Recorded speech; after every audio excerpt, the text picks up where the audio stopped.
Hello friends, பாருங்கள் இன்றைக்கி சீனி அவரங்காய் பொரியல் செய்ய போகிறேன்.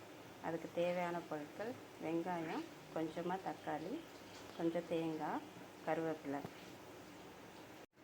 சீனி அவரங்காய் அவிச்சு வச்சுருக்கேன். இப்போ இதை பொரிக்க போகிறேன். கடாய் வச்சு எண்ணெய் தேவையான அளவு ஊற்றியாச்சு. எண்ணெய் சூடானதும் கொஞ்சம் கடுகு, கொஞ்சம் உளுந்து, இதோ கூட கடலைப்பருப்பு கொஞ்சம் போட்டுக்கலாம். அது நல்லா டேஸ்ட்டாக இருக்கும். அதோட லைட்டாக சீரகம். இது பொரிஞ்சதுக்கப்புறம் 2 காஞ்ச மிளகாய். இந்த காஞ்ச மிளகாவை இதுக்கு நல்லா டேஸ்ட் கொடுக்கும். 2 காஞ்ச மிளகாய் போட்டுக்குவோம். இப்போ இதோட வெங்காயம்,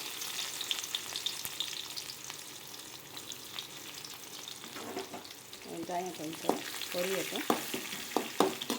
இப்போ இதோட தக்காளி சேர்த்துக்கலாம். கருவேப்பிலை கொஞ்சம்,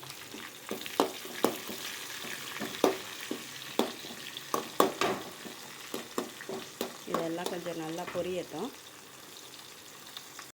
இப்போ நல்லா பொரிஞ்சிருச்சு. இப்போ இந்த சீனி அவரங்காயை இதில் போட்டுக்குவோம். இதை நல்லா கிளறி விடுவோம். இந்த சீனி அவரங்காய்க்கு தேவையான உப்பு,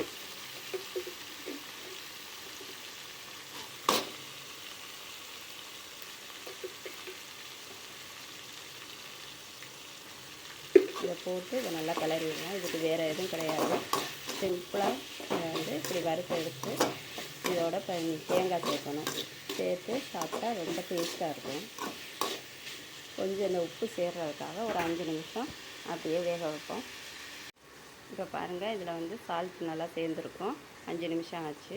இப்போ இது கூட நம்ம தேங்காய் போட்டுக்குவோம். துருவி வைத்திருக்க தேங்காயை போட்டுக்குவோம்.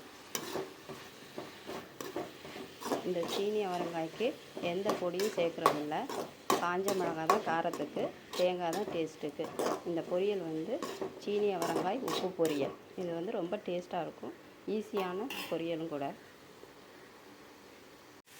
இப்போ பாருங்கள், இது தேங்காய் எல்லாம் நல்லா சேர்ந்துருச்சு. இப்போ இதை ஸ்டவ் ஆஃப் பண்ணிவிட்டு இறக்கிக்கலாம். சீனி அவரங்காய் பொரியல் ரெடிங்க. இதை செஞ்சு பாருங்கள். இது பிடிச்சிருந்தா சப்ஸ்கிரைப் பண்ணுங்கள், லைக் பண்ணுங்கள்.